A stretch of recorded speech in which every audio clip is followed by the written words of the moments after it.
नमस्कार दोस्तों, स्वागत है आपका चैनल में। सचिन आपका स्वागत करता हूँ। आज इस वीडियो में हम बात करने वाले हैं उन्मुख चंद की जो वेब सीरीज रिलीज हुई है, जिसका नाम है अनब्रोकन द उन्मुख चंद स्टोरी, जो रिसेंटली रिलीज हुई है। मतलब एक्चुअली ये जो वेब सीरीज थी, मतलब ये जो डॉक्यूमेंट्री थी, ये बहुत पहले रिलीज की गई थी। 2015 के लगभग, सितंबर अक्टूबर के लगभग रिलीज हुई थी। और उसके बाद मतलब ये कहीं OTT पे अवेलेबल नहीं थी। अब रिसेंटली, मतलब अभी 27 तारीख के दिन, लास्ट मंथ में, मई के महीने में ये रिलीज हुई है। और ये जी टीवी पे आपको मिल जाएगी। जी जो उनका OTT प्लेटफॉर्म है, वहाँ पे आपको ये मिल जाएगी। मैंने भी रिसेंटली इसको देखा और मेरा एक्चुअली बहुत टाइम से डॉक्यूमेंट्री को देखने का मन तो था, क्योंकि उन्मुख चंद जो है ना, वो एक्चुअली एक तरह से कहानी है। मतलब अगर आप देखो तो उस बंदे के साथ क्या हुआ, और जिस तरह से सबसे हाई देखने के बाद एकदम से लो उस बंदे ने देखा है, वो बंदा अपनी पूरी कहानी इस वेब सीरीज, मतलब इस डॉक्यूमेंट्री में एक्सप्लेन करता है। क्योंकि आपको पता चलता है कि यार कुछ ऐसी बातें जो आपको नॉर्मली पता नहीं होती है एक क्रिकेटर के बारे में। क्योंकि देखो, इंडिया जो है ना, अपने साथ एक चीज़ वो है कि लाइक यहाँ पर पॉपुलेशन बहुत ज़्यादा है, और सबसे ज़्यादा क्रिकेट की जो मतलब पॉपुलैरिटी है वो बहुत ज़्यादा। तो बहुत सारे स्पोर्ट्समैन हैं जो क्रिकेटर ही बनना चाहते हैं। सो उस रेस में जब बहुत सारे क्रिकेटर्स आते हैं, सो उसमें कुछ अच्छे आते हैं, कुछ बहुत अच्छे आते हैं, बट जगह बहुत कम लोगों की ही बन पाती है इंडियन टीम में। तो कुछ ऐसे प्लेयर्स होते हैं जो कि अंडर-19 के कैप्टन होते हैं, लेकिन वो एक छोटा सा स्पॉट भी अपने लिए जो सीनियर टीम है वहाँ पे नहीं पा पाते हैं। उन्मुख चंद की कहानी बिल्कुल वैसी है। ये जो मतलब उन्मुख चंद का मतलब पूरी वो स्टोरी अपने एक्सप्लेन करते हैं इस डॉक्यूमेंट्री में, स्टार्ट से कि लाइक उनकी कहानी क्या हुई थी। मतलब बचपन में जिस तरह से उनको क्रिकेट का जो मतलब होता है ना कि लाइक आप इंडिया में अगर आप हैं, सो क्रिकेट आप चाहो ना चाहो, आप इससे एक किसी ना किसी तरह से जुड़ ही जाते हो। क्योंकि इंडिया में क्रिकेट बहुत ज़्यादा वाइड है, मतलब बहुत पॉपुलर स्पोर्ट है इंडिया में। अगर एक तरह से कहें तो नेशनल स्पोर्ट इंडिया का क्रिकेट ही है। वो हॉकी तो हम बोलते हैं, लेकिन क्रिकेट एक्चुअली नेशनल स्पोर्ट ही है इंडिया का। मतलब जितना पॉपुलर, वाइडली इंडिया में पॉपुलर है। सो इस स्पोर्ट में हर दिन कोई ना कोई स्टार आता रहता है। अब उन्मुख चंद के साथ भी बिल्कुल यही चीज़ हुई थी 2012 में, जब मतलब ऑस्ट्रेलिया के अगेंस्ट अंडर-19 वर्ल्ड कप हुआ था। सो ये उस समय कैप्टन थे, और मतलब उन्मुख चंद ने फाइनल में सेंचुरी लगाई थी उस मैच में। और जो तीन, मतलब कुल गिने चुने तीन ही बंदे हैं जिन्होंने फाइनल में सेंचुरी लगाई है, उनमें से एक विराट कोहली है, जो तो मतलब जिनके बारे में क्या ही बोलना, मतलब वो गोट हैं, एक तरह से गोट ही हैं वो, एक तरह से क्या। सो उनकी तो मतलब वो उन्होंने सेंचुरी लगाई थी फाइनल में, और उन्मुख चंद ने। और उन्मुख चंद जो है बहुत मतलब वो उस वर्ल्ड कप के जीतने के बाद बहुत ज़्यादा मतलब पॉपुलर हो गए थे। सब उनको कह रहे थे नेक्स्ट बिग थिंग, विराट के बाद कौन आएगा, इस तरह से चीज़ें चल रही थी कि मतलब उनको मान रहे थे कि विराट के बाद यही है। अब ये जो बंदा है, ये इतना सब कुछ देखने के बाद जो मतलब उनके साथ जो हुआ उस वेब सीरीज, डॉक्यूमेंट्री आपको पता चलता है। इस डॉक्यूमेंट्री में ना वो अपने पैशन के बारे में बताते हैं कि किस तरह से क्रिकेट से उनको प्यार हो गया और किस तरह से वो इस स्पोर्ट में उतरे हैं। सो वो एक्सप्लेन करते हैं कि लाइक जो 2003 का वर्ल्ड कप था, उसने एक्चुअली उनको ज़्यादा थ्रिल किया, कि मतलब वो चाहते थे कि इंडिया वो वर्ल्ड कप जीत जाए, जो कि मेनली सभी चाहते थे। लेकिन इंडिया वो वर्ल्ड कप हार जाता है, क्योंकि उस मैच में, जो फाइनल मैच था, उसमें रिकी पॉन्टिंग ने जो स्प्रिंग वाला बैट है वो यूज़ किया था। जैसे आपको पता है कि क्या किया था रिकी पॉन्टिंग ने उस फाइनल में। सो वो आपको मतलब वो मतलब बहुत ही गहरा घाव है क्रिकेट फैंस के लिए। सो वो जो था, मतलब वो उन्होंने देखा था, उनको बहुत ज़्यादा पसंद, उनकी फैमिली में भी सब लोग जो हैं, खासतौर पर जो चाचा हैं, वो उनको बहुत ज़्यादा इंकरेज करते थे क्रिकेट के लिए।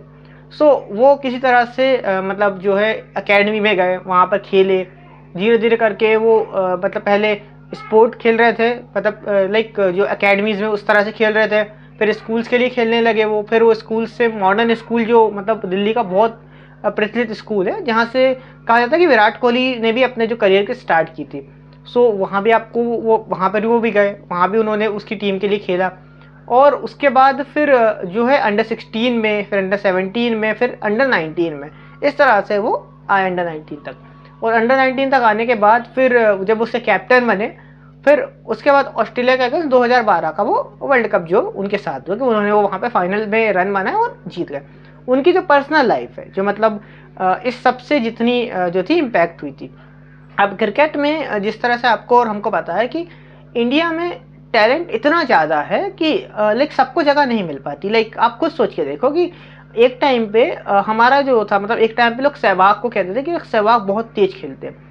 उसके बाद रोहित शर्मा आए तो लोग कह रहे हैं रोहित शर्मा बहुत तेज खेलते हैं। उसके बाद अभिषेक शर्मा तो ये तो और तेज खेलते हैं। फिर अब वैभव सूर्यवंशी आ गया तो ये तो और ही तेज खेलते हैं। सो इस तरह से ट्रांजिशन होता रहता है कि like best of the best हर साल हर कुछ समय में आते रहते हैं। अच्छे प्लेयर्स जो हैं वो आते रहते हैं, लाइक विराट कोहली, जैसे अपने टाइम पे सुरेश रैना थे, और लाइक जो कुछ कुछ गोट्स हैं, एमएसडी हैं, रोहित है, रोहित शर्मा है। सो लाइक ये जो है मतलब गोट्स हैं उसके। अब इनके साथ जो है इन लोगों का करियर जो था इसमें उतार चढ़ाव आपको देखने को मिला था। उन्मुक्त चंद के साथ क्या हुआ ना कि उन्होंने अपनी लाइफ का सबसे हाई पॉइंट देखा जब वो फाइनल जीत गए, क्योंकि उनका सपना था एक वर्ल्ड कप जीतना, वो जीत गए। उसके बाद जिस तरह से खासतौर पर पेप्सी जो है उनका वो एक एड वायरल हुआ था जहाँ पे सुरेश रैना, एमएसडी और लाइक विराट कोहली, इन तीनों ने लाइक उस एड में जो उन्मुक्त चंद थे उसके साथ काम किया था, और वो बहुत वायरल वो ऐड हुआ था। खासतौर पर उसमें एक लाइन जो उन्मुक्त चंद बोलते हैं कि लाइक मैं आपकी टीम में कभी भी आ सकता हूँ पर आप मेरी टीम में कभी नहीं आ सकते। और बेचारे के साथ ये हुआ कि वो एक्चुअली कभी भी उनकी टीम में नहीं जा पाया।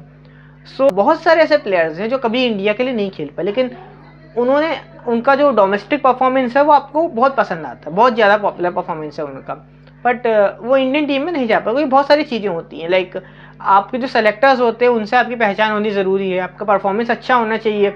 अगर आप एग्जांपल के देखो तो लाइक ईशान किशन को देख लो। ईशान किशन का एक टाइम पे हुआ था कि लाइक उनको लिटरली लिख दिया गया था कि इन्हें कंसिडर भी नहीं किया है हमने सुरेश रैना के मतलब ईशान किशन के लिए, और लाइक श्रेयस अय्यर के लिए, कि इन लोगों को काउंट ही नहीं करा था उन्होंने। क्या हुआ अगली बार श्रेयस अय्यर जो है वो चैंपियंस ट्रॉफी में गए और वहाँ पर उन्होंने अच्छे रन मारे। इवन सो ये जो अपने ईशान किशन है उन्होंने स्मैट में बहुत रन मारे, फाइनल में सेंचुरी मारी, फिर वो इंडियन टीम में आया और इंडियन टीम में मतलब जो वर्ल्ड कप था उसमें अच्छे खासे उन्होंने रन मारे। तो वो आपको देखने को मिला, अच्छा उनका एक अलग ही परफॉर्मेंस उनको आपको देखने को मिला। ठीक है, वर्ल्ड कप में भी उनका बहुत अच्छा खासा परफॉर्मेंस है, मतलब ओपनिंग में तो वही मार रहे थे। अब इस वेब सीरीज की बात की जाए तो यहाँ पर उन्मुक्त चंद अपनी पर्सनल जो लाइफ है उसके बारे में बताते हैं कि जैसे उनके ऊपर इस सबका कितना बुरा इम्पैक्ट पड़ा, कि लाइक इतना बड़ा हाई देखने के बाद अचानक से वो लो जो उन्होंने देखा वो संभाल नहीं पाए। वो क्या हुआ कि जब वो वर्ल्ड कप जीतने के बाद आईपीएल में आया तो तब तक उनको इतनी मतलब हाइप कर दिया गया था कि like he was next big thing या फिर इस तरह से। अब ये जो सब हो गया ना कि वर्ल्ड कप के मतलब फाइनल जीतने के बाद जो इतनी उनकी तारीफ होने लगी, उन्होंने इवन सो अपनी एक बुक भी लिख दी थी जिसका वो बाद में जिक्र करते हैं इस डॉक्यूमेंट्री में, कि मैंने वो बुक लिख दी थी। एक्चुअली उन्होंने वो पहले लिख दी थी बट वो वर्ल्ड कप जीतने के बाद उसको रिलीज कर दिया गया कि सो उनके साथ वो चीज़ें हुई।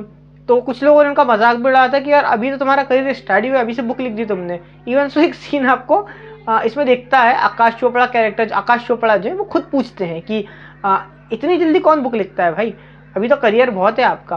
सो उन्होंने वो अपनी बुक लिखी थी उन्मुक्त चंद ने।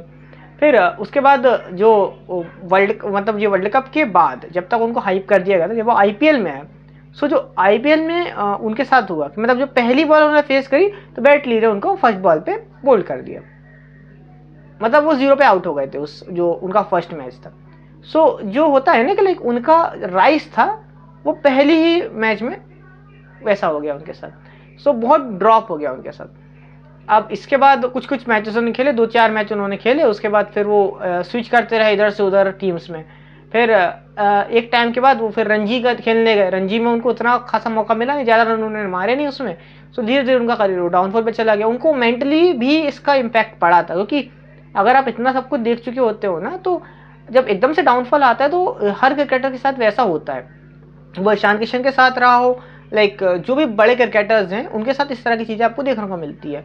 ईशान किशन तो इसमें सबसे प्राइमरी है। संजू सैमसंग जो है कि मतलब बार बार मौका ही नहीं मिलता है उनको, जो लाइक गायकवाड़ है उनके साथ ये चीज़ें होती हैं। सो इस तरह की चीज़ें चलती रहती है कि बहुत सारे स्पोर्ट्समैन जो है उनके साथ इस तरह की चीज़ें चलती रहती हैं, जो कि अभी आपको देखने मिलता है। जो मतलब है ना यशस्वी जायसवाल, उनको भी मौका नहीं मिलता है अभी कि लाइक वो भी इतना नहीं कर पा रहे हैं, परफॉर्मेंस भी उनका उतना अच्छा नहीं आ पा रहा है। तो इस तरह के जो लाइक कुछ शाइनिंग स्टार्स होते हैं जो आते हैं और अचानक से गायब हो जाते हैं। उन्मुक्त चंद मतलब उनमें सबसे प्राइमरी माने जाते हैं।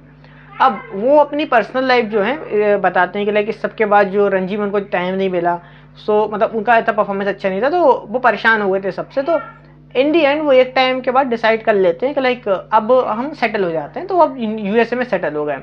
अब यूएसए में लॉस एंजलिस नाइट राइडर्स नाम की टीम है जिसके लिए वो अब क्रिकेट खेलते हैं, जहाँ पर उन्होंने एक फाइनल भी जिताया अपनी टीम को। वहाँ की एक मतलब आईपीएल टाइप की छोटी लीग है, वहाँ पे भी वहाँ पर वो परफॉर्म करते हैं। मतलब वहाँ पर वो लाइक उस टीम के कैप्टन भी थे, उन्होंने रन मारे अच्छे खासे, वो अभी वहाँ पे अपनी लाइफ सेटल कर रहे हैं, मतलब यूएसए में ही खेल रहे हैं वो।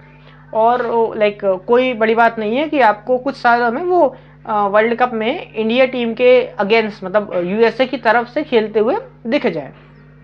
कि यूएसए की टीम में तो वैसे ही बहुत सारे इंडियंस हैं यार, वो तो हो सकता है कि आपको जो मतलब उन्मुख चंद है वो आपको इंडिया टीम के अगेंस्ट मतलब यूएसए में ही खेलते हुए दिख जाए, कि यूएसए की टीम के थ्रू वो खेलते हुए आपको दिख जाए कि लाइक कम से कम वो अपना सीनियर क्रिकेट में डेब्यू तो कर पाए, भले इंडिया की तरफ से ना कर पाए तो उस तरह से तो कर सके।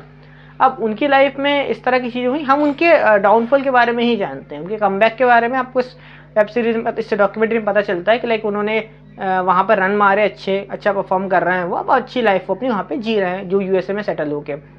और लाइक इसमें हर्षा भोगले भी कुछ कुछ बातें बोलते हैं कि लाइक वैसा डाउनफॉल किसी ने नहीं देखा। मतलब खुद सोच के देखो ना कि एक बंदा जो कल तक अपनी बुक्स सेल कर रहा था, एक स्टार था क्रिकेट का, नेक्स्ट बिग थिंग यानी विराट कोहली की तरह से कहा जा रहा था उनको, वो ख़त्म हो गए एकदम से। और ऐसे बहुत सारे क्रिकेटर्स के साथ हुआ है। वो लाइक जो काम्बली थे उनके साथ ये चीज़ें हुई, विनोद काम्बली, या फिर ये पृथ्वी शॉ, इनके साथ ये चीज़ हुई। लाइक जैसे होता है ना कि कुछ कुछ किन्ने के लिए कहा जा रहा होता है कि लाइक ये बहुत बड़े स्टार बनने वाले हैं और उनका अचानक से डाउनफॉल आ जाता है, और फिर बहुत सारे लोग तो कम बैक कर लेते हैं, लाइक विराट कोहली और रोहित शर्मा कुछ नहीं कर पाते हैं, या फिर करते भी हैं तो हमें उतनी पता नहीं चलता है। लेकिन ईशांत शर्मा टाइप के जो हैं जिन्होंने कमबैक किया, तो ऐसा कमबैक किया मतलब वो जनरेशनल कमबैक है। संजू सैमसन, उन्होंने अपना कमबैक किया वर्ल्ड कप में, 4 मैच खेले उन्होंने और लाइक ऑलमोस्ट उन्होंने 300 रन मार दिए थे उसमें। सो वो आपको लगता है कि हाँ भाई कुछ कुछ कमबैक्स आपको लगते हैं। तो उन्मुख चंद का भी जो है उनकी स्टोरी उतनी ज़्यादा पॉपुलर नहीं है, मतलब उनका डाउनफॉल सबको पता है, लेकिन उनका जो कमबैक है उसके बारे में ज़्यादा लोग नहीं जानते। सो ये डॉक्यूमेंट्री है, ये आपको वही कहानी बताती है जो जहाँ पर वो अपने पर्सनल एक्सपीरियंस से शेयर करते हैं। उनकी अपनी वाइफ के साथ जो रिलेशंस है वो आपको देखने को मिलते हैं, कुछ कुछ लवली रिलेशन जो है, मतलब कुछ कुछ ऐसे मोमेंट्स आपको इसमें देखने को मिलते हैं जो कई लाइक जो होती है ना कई मूवीज़ में भी, लाइक गीता गोविंदम टाइप की उस तरह की मूवीज़ में भी आपको नहीं देखने को मिलते, जिस तरह से रियल एक्सप्रेशंस जो हैं, लाइक जो केमिस्ट्री है उनकी हस्बैंड और वाइफ की जो केमिस्ट्री है वो आपको इस डॉक्यूमेंट्री में दिखती है। जो क्योंकि अब वो वहाँ सेटल हो चुके हैं तो किस तरह से वो अपनी लाइफ जी रहे हैं, तो वो आपको कुछ जो पर्सनल मोमेंट्स हैं उनके आपको उस डॉक्यूमेंट्री में देखने को मिलते हैं। उनकी वाइफ भी बताती हैं कि लाइक किस तरह से वो डिप्रेशन में चले गए थे, लाइक और किस तरह से उन्होंने जिस तरह से अपना कमबैक किया था उन्मुख चंद ने, तो आपको पता चलता है इसमें। उनके अंकल भी अपने एक्सप्रेशंस जो मतलब इमोशन शेयर करते हैं, कुछ कुछ मतलब एक तो सीन है जहाँ वो ऑलमोस्ट रोने ही लगते हैं जब अपने भतीजे के बारे में ये बताते हैं कि लाइक उन्होंने इतना हाई देखा और फिर अचानक से उनका पूरा करियर ही ख़त्म हो गया। सो वो इतने इमोशनल हो जाते हैं उनके चाचा जो है, उनकी फैमिली बताती हैं कि लाइक उनके साथ पर्सनली क्या हुआ था। और लोग लाइक इन चीज़ों को ज़्यादा ध्यान नहीं देते हैं कि लाइक उन्मुख चंद की जो कहानी है उस पर ज़्यादा ध्यान नहीं देते, क्योंकि लोग ये सोचते हैं कि लाइक हर बंदा यशस्वी जायसवाल या फिर विराट कोहली होता है, बट एक्चुअली ऐसा नहीं होता है, क्योंकि सबके पास ना तो उतना टैलेंट होता है और ना सबको उतनी अपॉर्चुनिटी मिल पाती है। क्योंकि इंडियन क्रिकेट टीम में आपको बहुत ज़्यादा टैलेंट होने के कारण ना जगह नहीं, क्योंकि खिलाना तो 11 लोगों को ही है ना उसमें। अब उसी 11 में आपको श्रेयस अय्यर को भी खिलाना है, ईशांत शर्मा को भी खिलाना है, अभिषेक शर्मा को भी खिलाना है, संजू सैमसन को भी खिलाना है, गिल को भी खिलाना है और विराट कोहली को भी खिलाना है। सो इतने सारे लोगों को नहीं खिला सकते ना, ओपनर्स ही ओपनर्स हैं। और जो मतलब जैसे कि जो मतलब बीच में भी प्लेयर्स हैं वो भी बहुत सारे अच्छे हैं। तो अगर आपने डॉक्यूमेंट्री देखी है तो अपने थॉट बताइए कमेंट सेक्शन में। वैसे मैं बोलूँगा कि आप देखिए ज़रूर, क्योंकि इस तरह की कहानी है ना एक्चुअली आपको सोचने का नया पर्सपेक्टिव देती है। क्योंकि हम 12th फेल देख के ये तो देख लेते हैं कि लाइक मनोज कुमार जो है वो IPS बन गया, लेकिन हम ये नहीं देखते कि उसके अलावा ही बहुत सारे लोग थे जो उस रेस में थे बट वो नहीं उतना कर पाए थे। तो ये भी एक पर्सपेक्टिव होता है चीज़ों को देखने का। सो अगर आपने डॉक्यूमेंट देखी तो अपने थॉट्स बताइए कमेंट सेक्शन में। तब तक के लिए ध्यान रखिए, तब तक के लिए राधे राधे।